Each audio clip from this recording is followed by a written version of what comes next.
जय श्री कृष्ण। मैं अक्षय शर्मा। मैं आज आपको लेकर जा रहा हूँ रुक्मिणी कुंड के दर्शन करवाने। आप मेरे साथ। हिमाचल की खूबसूरत वादियों में स्थित बिलासपुर एक बहुत ही सुंदर नगर है जिसका दूसरा नाम कहलूर है। बिलासपुर प्राचीन किलों के लिए भी प्रसिद्ध है।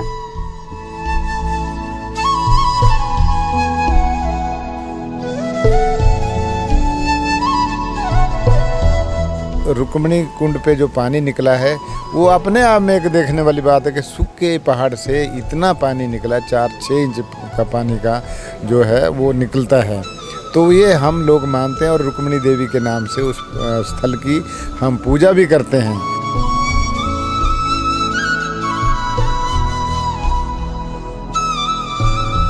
रुक्मिणी कुंड मेरे ध्यान में पहले भी था, परंतु जब मैं विधायक बना तो आपको मैं ये बताऊं कि रुक्मिणी कुंड के विकास के लिए, उसके पानी के रख रखाव के लिए, संवर्धन के लिए 3 करोड़ 68 लाख की परियोजना स्वीकृत हुई है।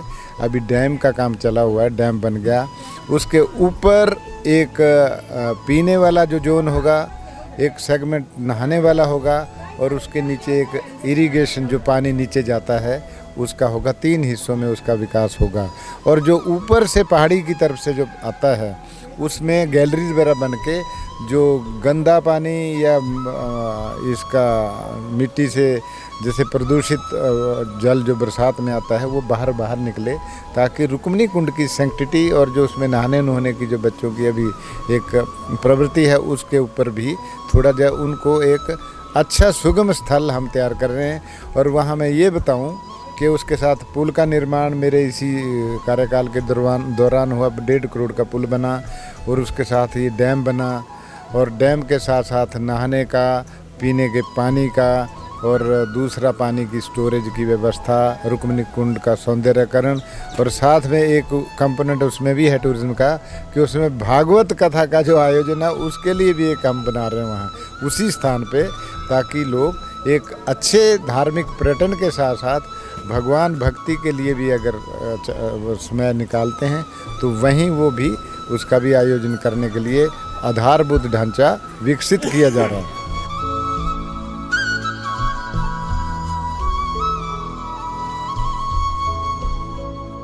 और ये मैं आपको बताना चाहूँगा कि जो ये स्कीम है, हिमाचल की पर्वत धारा नाम एक योजना है।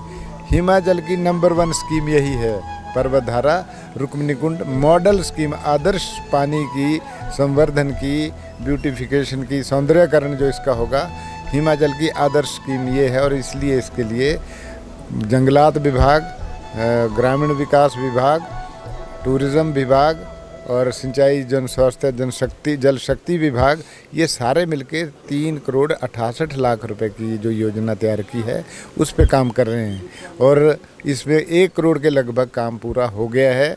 अभी इसमें प्लांटेशन, चेक डैम, गैलरीज, पूजा अध्यात्म के जो मैंने संदर्भ दिया कि यहाँ भागवत कथा का या किसी भी कथा का आयोजन हो, और जो ये पानी के जो 3 चैनल सेगमेंट्स बताए, और डैम के अंदर ये इसका जो एक सौंदर्यकरण जो होना है इसका कार्य शुरू हो चुका है। और आने वाले 1 साल के अंदर 1.5 साल के अंदर ये पूरा किया जाएगा।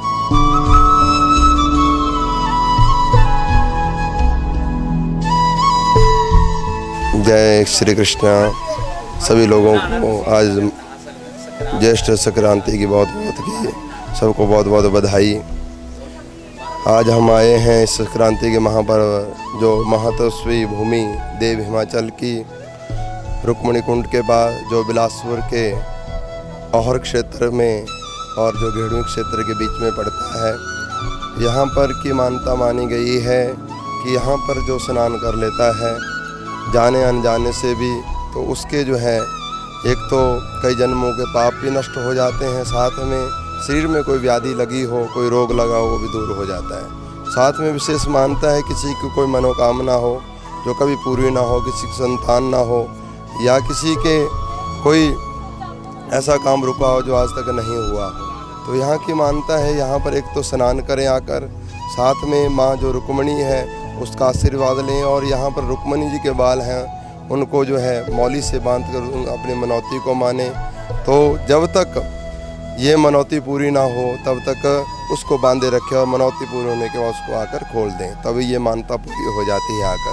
यहाँ की विशेष बात है, और यहाँ से हज़ारों किलोमीटर से लोग दूर दूर चलकर यहाँ पर स्नान करने आते हैं, और जो है स्नान करके अपने जीवन को धन्य बनाते हैं। जय श्री कृष्णा, जय भोलेनाथ।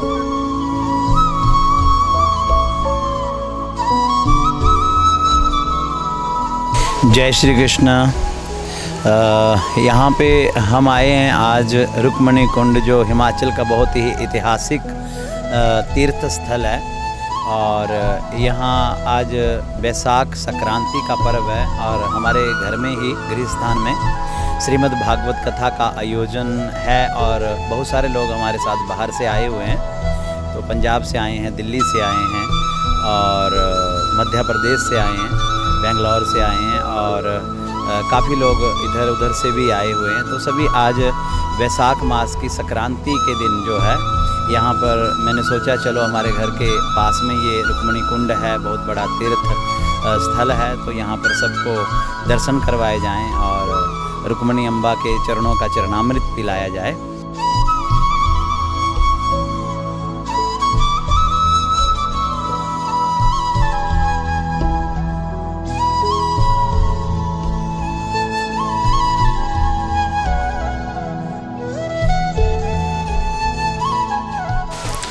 मेरा नाम हैरी है, मैं कनाडा से आया हूँ।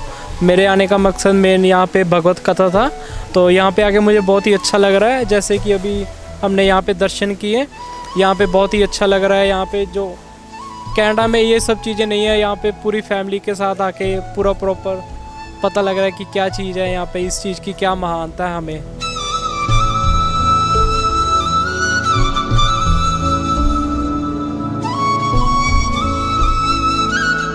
मेरा नाम विक्की कुमार है, मैं पंजाब से हिमाचल में आया हूँ। यहाँ पे हम आज रुक्मणी कुंड पे आने का सौभाग्य प्राप्त हुआ। ये हिमाचल की बहुत ही पवित्र स्थान है। हमारे पूज्य गुरुजी पंकज जी महाराज की आज हमको यहाँ पर लेके आए और इस पवित्र तीर्थ की यात्रा करवाई उन्होंने। हमें बहुत अच्छा लगा, बहुत मन को शांति मिली। ये बहुत ही पवित्र स्थान है, हमको बहुत आनंद आया। श्रद्धालुओं को हम यही कहना चाहेंगे, इस स्थान पर ज़रूर आएँ। यहाँ पर मन की शांति सब मिलेगी यहाँ पे, और बहुत ही अच्छा पवित्र स्थान है।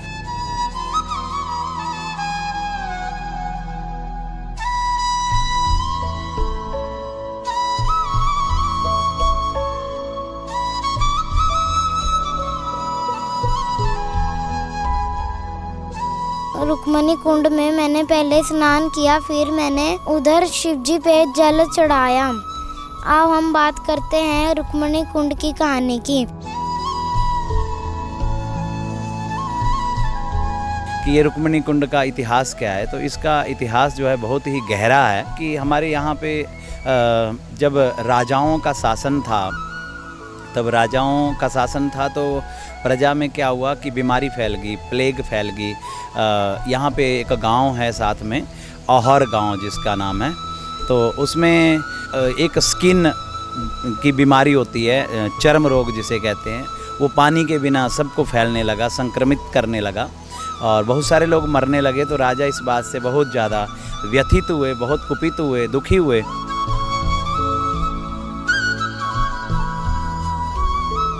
कि क्या करूं मैं, प्रजा मेरी ऐसे अगर हतायत रहेगी, दुखी रहेगी, तो मैं क्या करूं। तो भगवान से प्रार्थना करी उन्होंने। फिर कुल देवी ने उनको स्वप्न में आकर के ये बताया कि राजन, अगर आप अपने ज्येष्ठ पुत्र की अगर बलि देंगे तो आपके ये प्रजा के लोगों को पानी का पूरा निर्वहन होगा, पानी प्राप्त हो जाएगा। तो बलि देंगे, तो राजा के एक ही पुत्र था, तो बहुत ज़्यादा वो परेशान हो गए, तनाव में आ गए, तनावग्रस्त हो गए कि क्या करूं, अब अपने एक ही बेटा है, तो युवराज किसे बनाऊंगा, राजा प्रजा की सेवा कौन करेगा आगे मेरे जाने के बाद।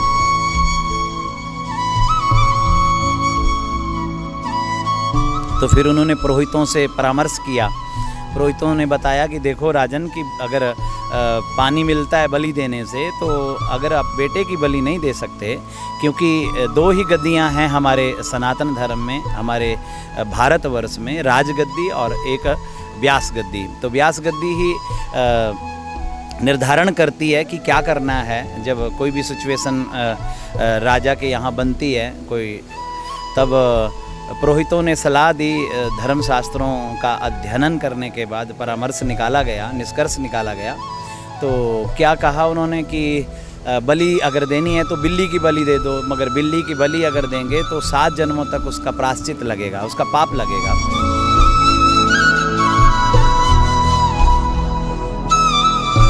चुनौती भरा ये बात होगी कि क्या करना चाहिए। अब पाप भी नहीं लगना चाहिए अगर, क्योंकि मनुष्य का शरीर ऐसे तो मिलता नहीं है, 84 लाख जीव जंतुओं के बाद ये मनुष्य की देह मिलती है। तो फिर अगर बलि दे देंगे बिल्ली की तो पाप लग जाएगा 7 जन्मों तक, तो ये तो तय हो गया कि उस पाप का प्रायश्चित कोई नहीं है। तो पश्चाताप कैसे करेंगे, निष्पाप कैसे होंगे वो उस पाप से।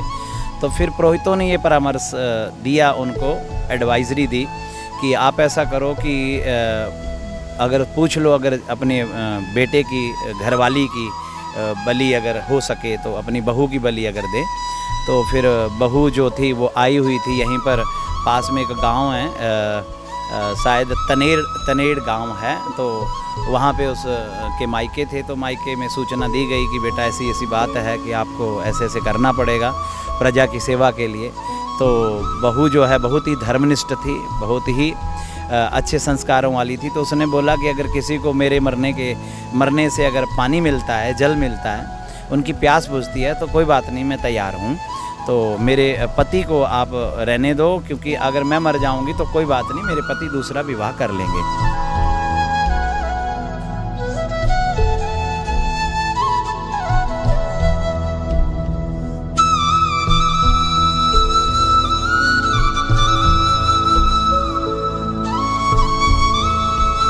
तो यहाँ पर ला करके उसको मिस्त्रियों ने उसके शरीर को खड़ा कर दिया, जिंदा शरीर को, और फिर वो चिनाई करने लगे, पत्थरों की चिनाई करने लगे। तो फिर उस बहू ने कहा कि मेरे स्तनों को जो है आप खुला छोड़ दें, और फिर ऊपर चिनाई कर दी और स्तनों को खुला छोड़ दिया।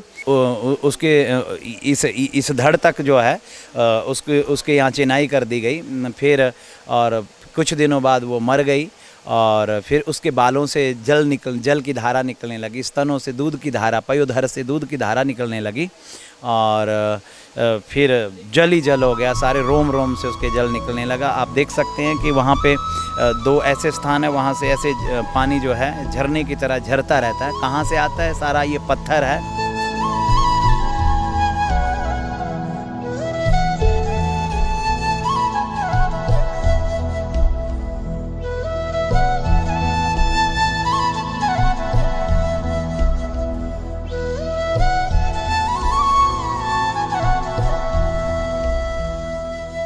वैसे तो बहुत सारे इतिहास हैं, उन इतिहासों में बहुत ही ये गहरा इतिहास है कि यहाँ पे जिंदा बलि एक राजा ने अपनी बहू की दी थी, क्योंकि पानी के अभाव के कारण ये सब करना पड़ा था। तो ये सब बहू की बलि जब दी गई तो ये सब चीज़ें, जो ये घास उगा हुआ है, तो कहते हैं कि राजा की बहू के बाल हैं, बालों से जल की धारा निकलने लगी और पानी का अभाव ख़त्म हुआ, जल का अभाव ख़त्म हुआ।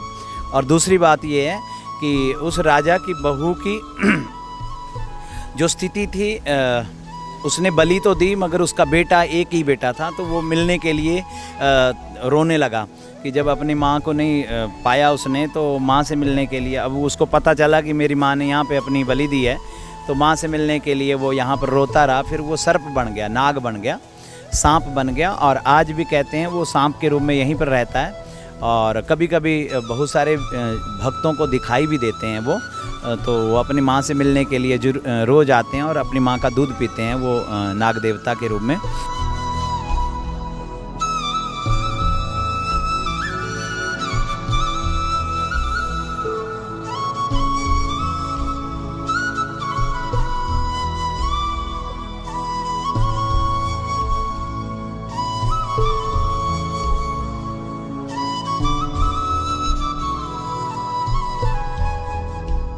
और 15-16 पंचायतों को यहाँ से लोगों के घर में पानी पहुँचाया जाता है। IPH महकमा जो है, तो जो प्रशासन है वो इसकी सेवा दे रहा है और बहुत ही अच्छा ये पर्यटन स्थल भी बनने जा रहा है। हमारे विधायक जी हैं श्री जीत राम कटवाल जी, तो वो इसमें बहुत ज़्यादा रुझान ले रहे हैं। तो यहाँ अभी पुल का निर्माण भी हुआ और सड़कें भी पक्की की गई कि ताकि लोग बाहर से आएँ तो उनको किसी तरह की कोई परेशानी ना हो।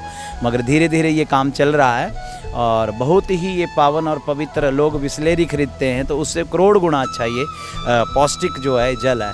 तो इस जल से जो अगर पान भी करता है, इसका चरणामृत पीता है, आचमन करता है, तो उसके अंदर की व्याधि भी नष्ट होती है और किसी को अगर चर्म रोग हो तो वो चर्म रोग भी इस जल के स्नान से ख़त्म हो जाता है। तो इसी के साथ हमारे जमीर न्यूज़ चैनल वाले जो हैं आए हुए हैं, हमारे साथ टीम अग्नि चैनल वाले आए हैं।